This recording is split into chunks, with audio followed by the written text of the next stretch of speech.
आणि माझ्या मित्रमैत्रिणींनो, आज मी तुम्हाला मतदानविषयी थोडी माहिती सांगणार आहे. सर्वप्रथम माझे नाव संजना दिलीप बनसोडे. मी इयत्ता 10वीतील विद्यार्थिनी आहे. माझ्या शाळेचे नाव काळबादेवी जुनापट्टी माध्यमिक शाळा आहे. आज मी तुम्हाला मतदानविषयी थोडीशी माहिती सांगणार आहे. जसे आपल्याला माहीत आहे, 20 तारखेला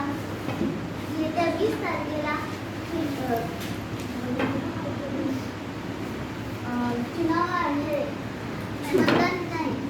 त्या दिवशी मतदान निवडणूक आहे. माझी इच्छा आहे की तुम्ही सर्वांनी देखील त्या मतदान सहभाग व्हावे, सर्वांनी जावे.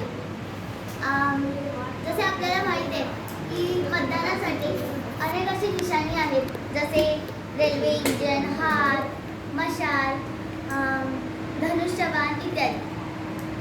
माझी फक्त इतकीच इच्छा आहे की तुम्ही सर्वांनी